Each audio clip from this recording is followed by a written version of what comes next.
बहुत समय पहले की बात है।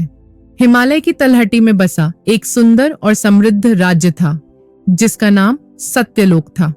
इस राज्य की पहचान इसके न्यायप्रिय राजा और कर्मठ प्रजा के कारण थी। सत्यलोक में हर कोई अपने कर्म को सबसे ऊपर रखता था और इसी कारण राज्य में सुख शांति और खुशहाली थी। सत्यलोक के राजा धर्मसेन बहुत ज्ञानी और धर्मपरायण व्यक्ति थे। वे हमेशा कहते थे, मनुष्य के जीवन का सबसे बड़ा धर्म उसका कर्म है।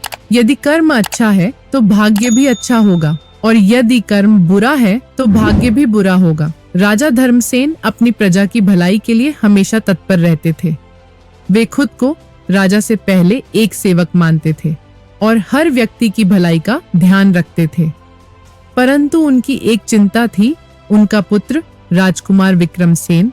राजकुमार विक्रमसेन अपने पिता की तरह मेहनती और न्यायप्रिय नहीं था। वह आलसी और भोग विलास में लिप्त था। उसे अपने कर्म पर विश्वास नहीं था, बल्कि वह भाग्य और तुक्के पर निर्भर रहता था।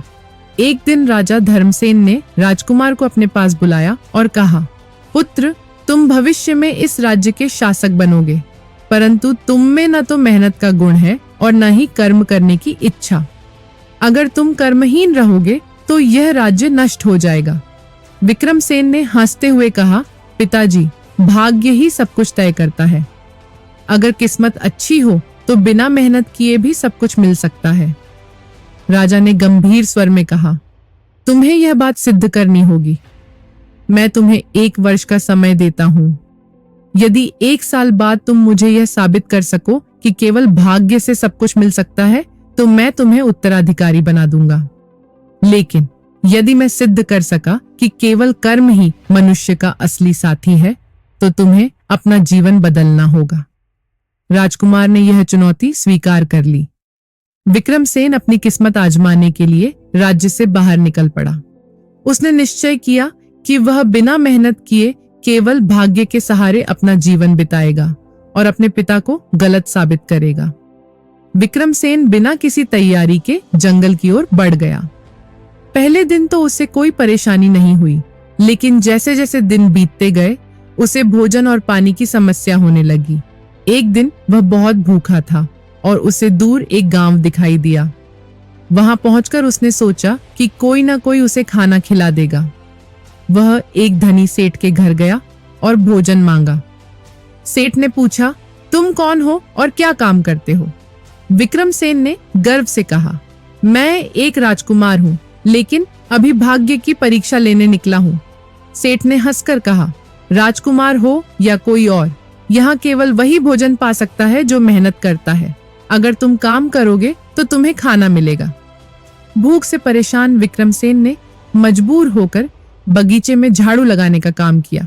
तब जाकर उसे खाना मिला। वह सोचने लगा, क्या वाकई बिना कर्म के जीवन संभव नहीं है?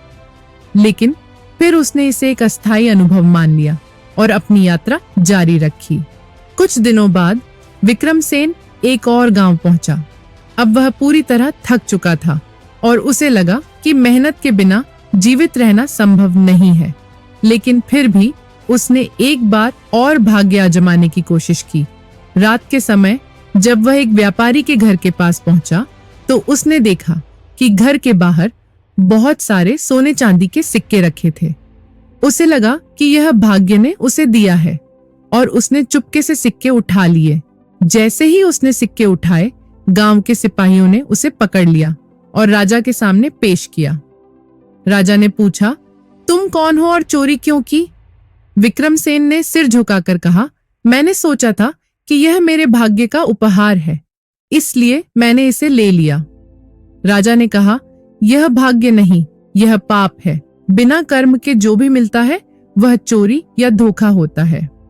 विक्रमसेन को 1 महीने की सजा सुनाई गई। वह अब समझने लगा था कि बिना कर्म के कुछ भी प्राप्त करना असंभव है।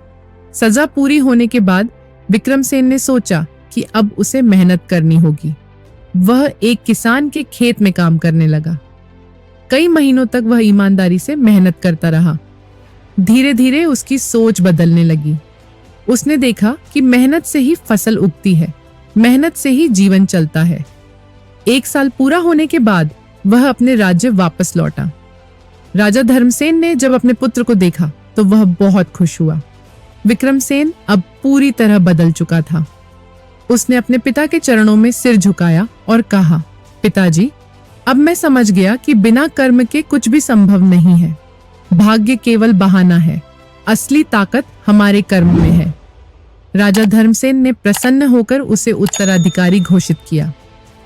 यह कहानी हमें सिखाती है कि कर्म ही असली धर्म है। भाग्य केवल एक भ्रम है जो लोग अपने आलस्य को छिपाने के लिए इस्तेमाल करते हैं।